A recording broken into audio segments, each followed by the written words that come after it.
So that was for the do no harm. Do the right thing. I would mention a few. First of all, when I said a year ago, the sun is shining, fix the roof. Well, fix the roof is still needed. And there are still many reforms that are outstanding and should be the focus of policymakers, because it would help boost potential output to prevent disappointing long-term growth in advanced economies, and it would help developing countries catch up with their wealthier peers, which is a process that we see slowing down at the moment. Second, create more room in order to resist the next crisis when the downturn comes. And that means enhancing resilience by making smarter use of fiscal policy and by strengthening financial sector policies and discipline. So, third one, to fix the roof, create more space for when the next downturn comes up, and tackle issues that have a high potential to boost not only revenue but also growth and inclusion. And such issues have been the focus of particular chapters in our publications in the last couple of days. They include reforming the international taxation system, in particular corporate taxation, which is the focus of our publication, strengthening competition framework, and above all, and this is going to be a lot of work in the months to come for us, fight corruption at both ends, supply and demand. And in all these efforts, we need stronger international cooperation. We need those policymakers that I would call the woman and the man for all seasons in order to resist that uncertainty that we have at the moment. And in order to quote Shakespeare now, in order to deal with the uncertain glory of this April day. So with that, you've seen our global policy agenda for 2019. And this is what I would like to finish with. If you look at it carefully, it's much longer than what we normally do in the spring. In the spring, we do a GPA update, Global Policy Agenda update, and the longer version of it is at the annual meeting. This one is longer because we try to focus on the various layer of what I have called this new multilateralism that we're calling for, which has domestic implications, cross-border implications, and international cooperation imperative, with a strong focus on the people. You will see that we are going to look at many of our policies, our guidelines, our methods, our operations, in order to provide in the next decade the best possible services for the membership. We are looking at our debt sustainability analysis. We're looking at our conditionalities. We are looking at improving our low-income country facilities. We're looking at a more comprehensive surveillance so that we can harness the benefit of technologies, best practices in all countries around the world in order to provide the services that are expected by the membership. Those are only some examples of the major work that we are anticipating in the months to come, and it's an investment that will deliver fruit in the next many years, we hope. Thank you very much. Thank you very much, Madame Lagarde. Let's begin with the questions. I want to start in the front row over here. Yes, CCTV. Thank you. Thank you very much. Wang Guan with CCTV and CGTN. Madame Lagarde, my question is to you. Good morning. How concerned are you that it looks like politics is playing an increasing role in contributing to global policy uncertainties? By politics, I mean both domestic politics and global geopolitical rivalries. Also, can you, secondly, comment on China's recent stimulus measures? Thank you. You know, many of you know me. I try to look at the half full glass, not the half empty. And what should give us hope and what should renew our energy is the fact that many of the risks that I have mentioned, many of the clouds on the horizon, can actually be addressed effectively and positively precisely by politics at home and by international cooperation at the international levels. So it's a question of what people want in order to fix some of those issues. So I'm more concerned about making sure that the facts, the numbers, the interconnection between policies and consequences are actually properly documented and evidenced. And that's where I see that we have a role to play. On the Chinese stimulus, you know, as you know, our forecast for growth is 6.3 this year, 6.1 next year, a regular anticipated slight moderation year after year as we have observed it, and certainly a shift from towards quality growth. The recent stimulus that was decided by the Chinese authorities as it stands, has been welcome, and we thought that it was the right approach under the circumstances. And it goes together with that fundamental policies that has been enacted now for semesters after semesters of keeping the credit mechanisms and flow under control in order to rein in excessive investment. Thank you. Staying over on the right in the second row, Financial Times, please. Chris Giles from the Financial Times. Madame Lagarde, you use language like the economy's global economy is at a delicate moment, the recovery is precarious. Financial markets are seeing this more as something that was happening last year and that a lot of the risks have dissipated this year. Do you think financial markets are now complacent? Well, we see the financial markets as having taken a lot of energy out of the change of monetary policy, as broadcasted in a clear communication and on the basis of data by quite a few central banks, including the Fed, including the ECB, including the Bank of England, and a few others. So they've taken comfort from that change of monetary policy, and they're probably pricing in as well a few of those man-made solutions that we all hope for, including possibly on the trade tension front. Okay, thank you very much. I'm going to swing around here and take the lady on the left here. I think it's Russia, isn't it? Yes. We can't see you very well because it's all dark. I'm in the red. Well done. Thank you so much. So first of all, thank you for doing this. I'm with Russian news agency RIA Novosti. And IMF didn't change the forecast for Russia. And by using your words, why? Is it a bright future or still cloudy? Thank you. Well, certainly spring is in the air and winter is not coming, right, in terms of calendar. I think we have slightly downgraded both for 2019 and 2020. Not a lot, but we've downgraded relative to our previous forecast for Russia, as we have for many other countries. You know, we cannot have 70% of the global economy decelerating without having a relatively widespread downgrade across the spectrum of countries. And we have, just like for many other countries, we have Russia going up a little bit in 2020 because we believe that it will benefit from that same momentum.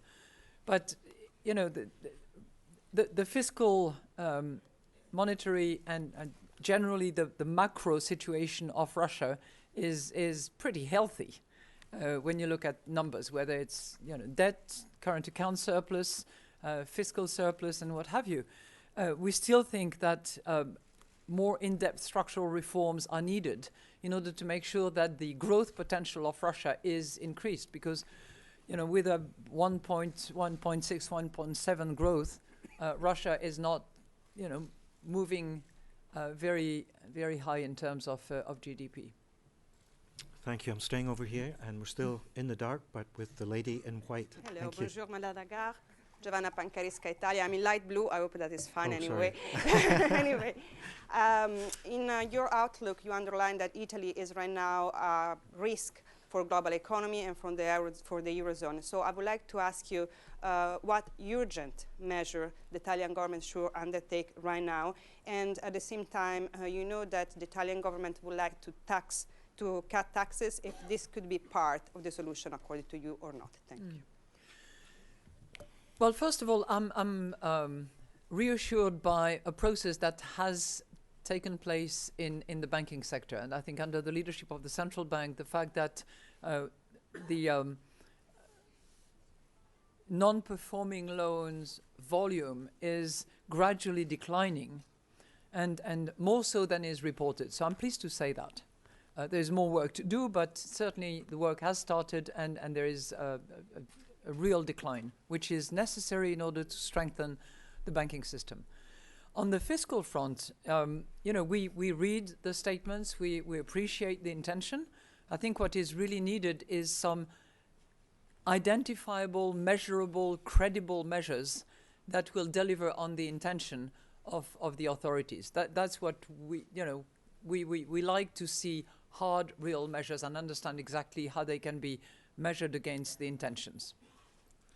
Okay, I want to take Africa question. Nigeria here in the front, please. Thank you. Nigeria, thank you. Thank you. Madam Lagarde, good morning. Good morning. My name is Ima Ujawe for Vanguard. In your recent staff Article 4 consultations report on Nigeria, one of the recommendations was that the fuel subsidy should be removed. For us, it's a very sensitive issue because we think that at the present rate, the subsidy, the price is too high. So why will you recommend removal of the subsidy from the fuel price? Thank you.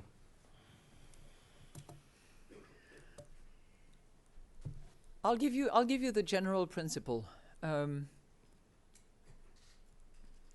For various reasons, and as a general principle, we believe that removing fossil fuel subsidies is the right way to go. If you look at our numbers from 2015, it's no less than about $5.2 trillion that are spent on fuel subsidies and the consequences thereof. And the Fiscal Affairs Department has actually identified, how much would have been saved fiscally, but also in terms of human life, if there had been the right price on carbon emission as of 2015. Numbers are quite staggering.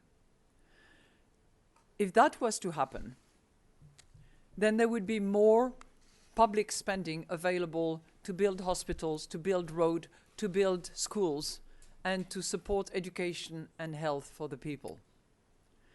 Now, how this is done is the more complicated path, because there has to be a social protection safety net that is in place so that the most exposed in the population do not take the brunt of those removal of subsidies principle.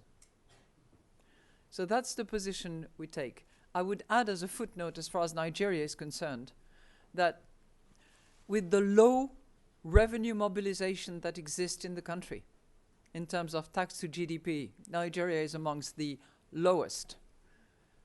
A real effort has to be done in order to maintain a good public finance situation for the country, and in order to direct investment towards health, education, and infrastructure.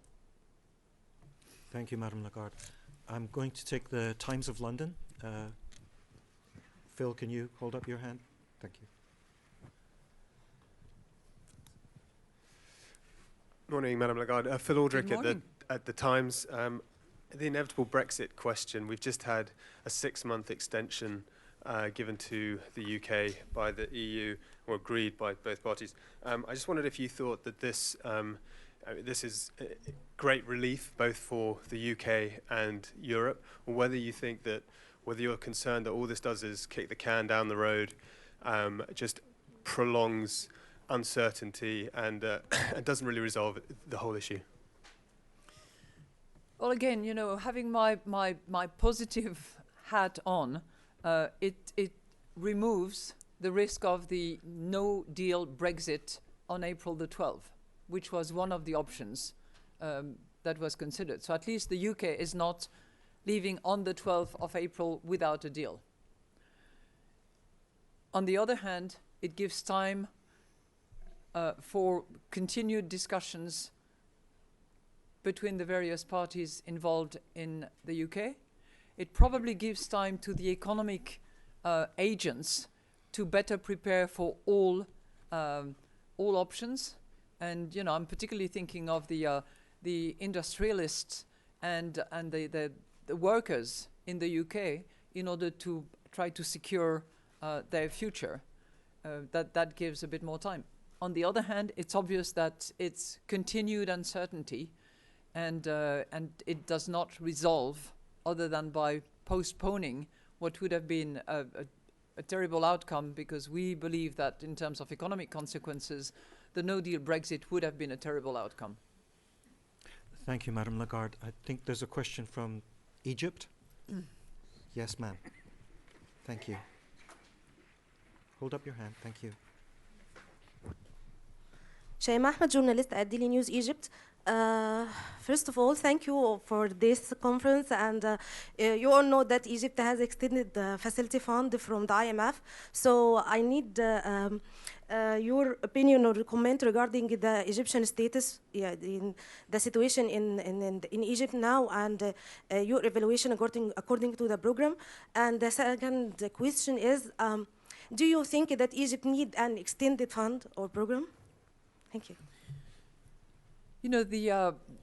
Egypt has delivered under its program, and I think that what is remarkable is that there has been real ownership on the part of the Egyptian people, who have made huge sacrifices in order to restore a more stable situation, and in order to align the Egyptian pound, for instance, with what we regarded and what the markets regarded as its real value relative to the economy. We are getting close to the end of that program, and we very much hope that the next review yet to come will be completed satisfactorily. I've received assurances from President Sisi, as you know, whom I saw earlier this week with David Lipton, that they will stay committed in order to complete the program, in order to deliver on their commitment. And I have assured him that we remain available to continue to help going forward in order to maintain stability and in order to make sure that growth continues to support the Egyptian economy, to create jobs. I have raised specifically the issue of the entrepreneurship of young people and how they need a space and the freedom to operate in order to contribute to the economic developments in Egypt. And he has offered that we help in that respect as much as we can. Thank you. I'm swinging back around, but staying with the MENA region, I think there's Tunisia in the front row. Yes, sir. Bonjour, monsieur. Leaders Tunis. Une mission du FMI vient de rentrer de Tunisie. Quelles sont ses conclusions? Quelle en sera la suite? Et quel message voudriez-vous adresser aux Tunisiens? La mission qui était en Tunisie, travaillant avec les autorités tunisiennes, vient de rentrer et les autorités tunisiennes viennent d'arriver.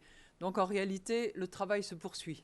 J'ai lu le rapport de l'équipe. Il reste encore quelques points particuliers à évoquer, en particulier sur un certain nombre d'éléments de tarification. Et j'espère que les discussions vont progresser et aboutir dans les jours qui viennent pour que la revue puisse enfin être complétée en ce qui concerne le programme tunisien.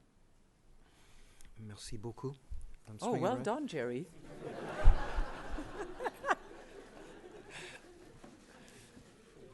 I'm looking at Andrew Maeda, Bloomberg, please.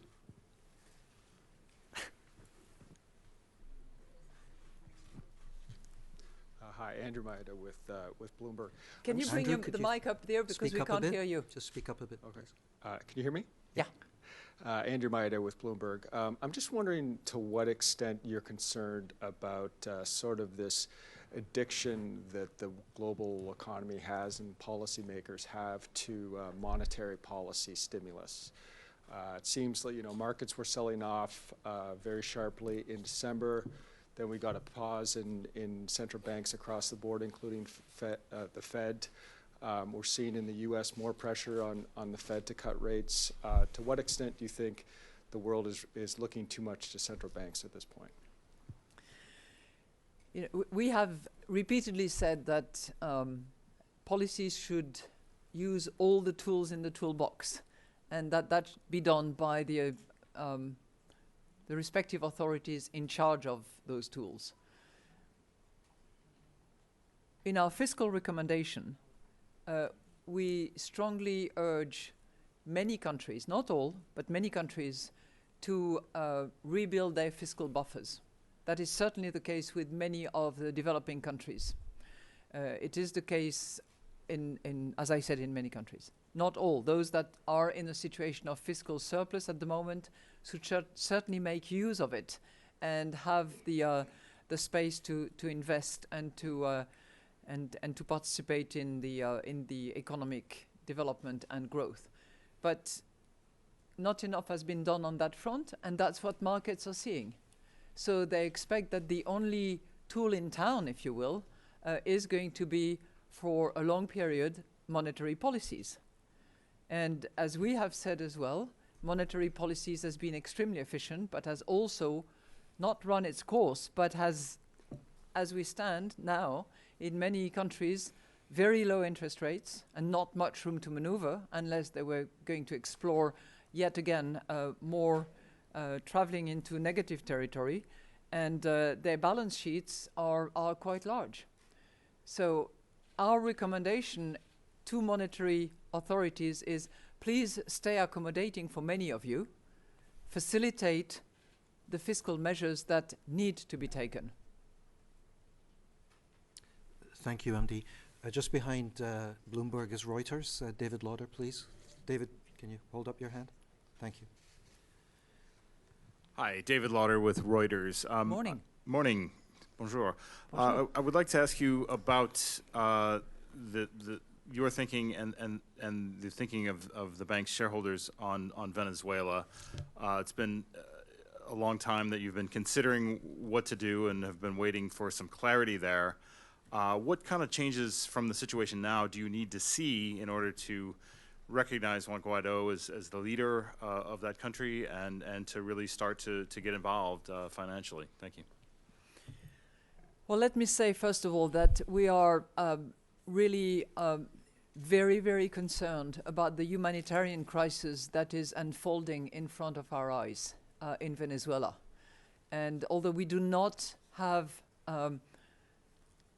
information from the fields of Venezuela, because we are persona non grata and have been for the last 15 years or so, but we hear enough from Colombian colleagues and friends and from others in the region who are on the receiving end of that flow of refugees out of Venezuela. So this is a very high concern for us, point number one. Point number two, in terms of membership, we are guided by our membership.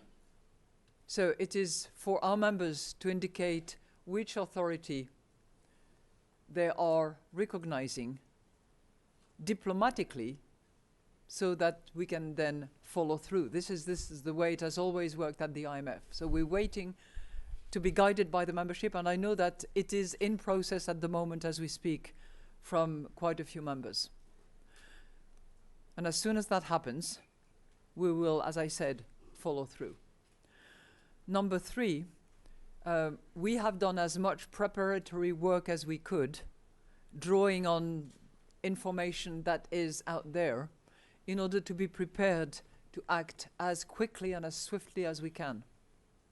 And it will require, given the size of the humanitarian crisis and the massive economic crisis that the country is in, a multitask and multi-pronged effort on the part of many. We stand ready to do that as well. Thank you, MD. I'm staying on the Heather Scott, Market Watch, please, in the front row. Heather Scott, I'm actually with AFP now. Oh, I know it was a my long apologies, time. Heather. That's all right. Good morning. Good morning. Madam Lagarde, I wanted to ask you about the reform agenda, the global policy agenda, in two aspects. One, the debt transparency and your concerns about Chinese lending, especially in Africa and other resource-rich countries.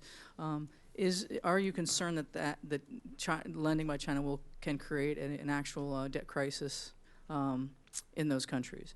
And also, you mentioned the reform of surveillance. Could you give a little guidance on what exactly you're looking to change or strengthen, particularly with regard to currency policy and foreign exchange rates? Thank you. On the debt issue, as you probably know, both the bank and the IMF are working together in order to bring about more transparency and be better able to identify debt out there, terms and conditions, volumes and maturity. And this is an endeavor that we will pursue together, and which the G20 has actually asked us to develop. So we are doing that, number one. Number two, we are constantly encouraging both borrowers and lenders to align as much as possible with the debt principles that have been approved by the G20 and that we have endorsed internally and developed ourselves. It's clear that any debt restructuring programs going forward in the years to come will be more complicated than debt restructuring programs that were conducted 10 years ago, simply because of the multiplicity of lenders and the fact that not all public debt is offered by members of the Paris Club, for instance, which doesn't mean to say that any debt from a lender outside the Paris Club is an issue. As long as the principles are adhered to, the work that we eventually have to do with countries is then facilitated. There is also a myriad of non-public lenders that complicate the matter seriously, but that's another story.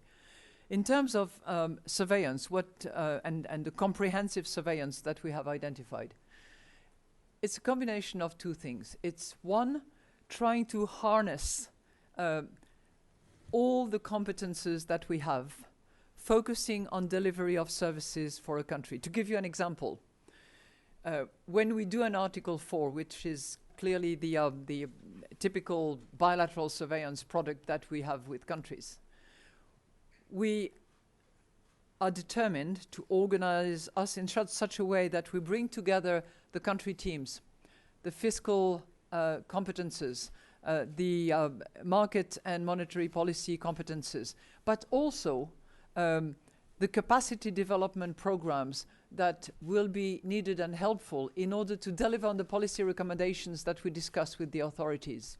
So it's sort of bringing and harnessing all the resources of the institution together on delivery of services for the country. It's also leveraging on knowledge management, on data analytical work that will be better leveraged by the technologies that we are currently assessing and for some of them already implementing.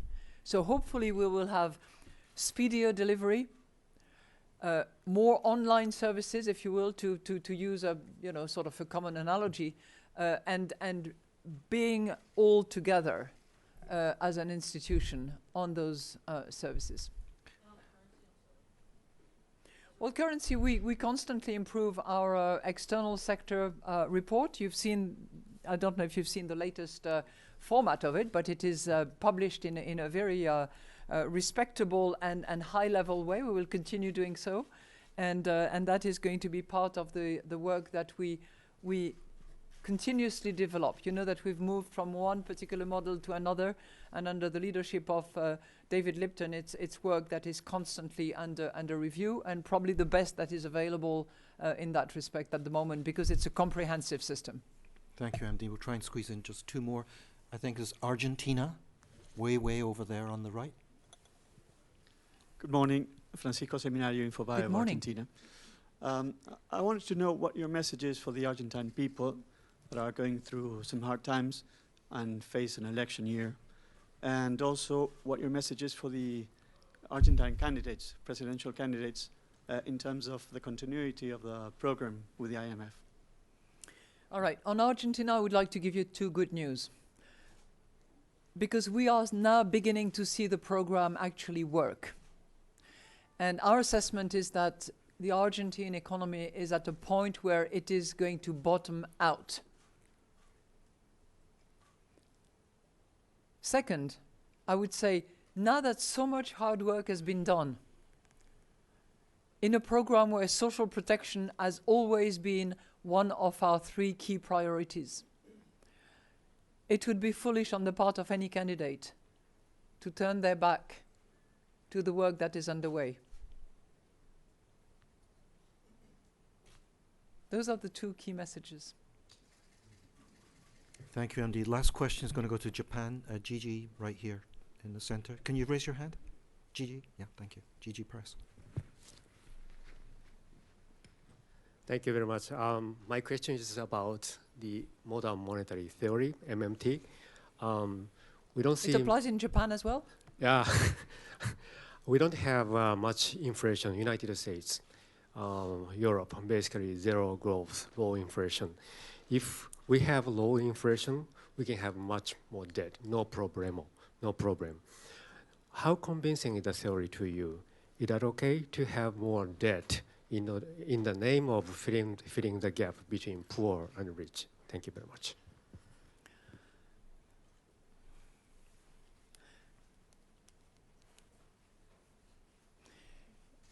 We do not think that the modern monetary theory is actually the panacea. There are very, very, very limited circumstances where it could work. We do not think that any country is, currently in a position where that theory could actually deliver good value in a sustainable way. So while it is tempting when you look at the sort of mathematical modeling of it, and it seems to stand, there are big caveats about it, such as if the country is in a liquidity trap, such as if there is deflation. Well, then in those circumstances, it could possibly work for a short period of time, probably, because interest rates stay low until such time when they start going up. And then it's a bit of a trap. So that would be our view. Do you want to add something? It's okay. All right. Merci, Madame Lagarde. Oh, yeah. See, this is the International Monetary Fund. Thank you, everyone. We'll see you over the next few days.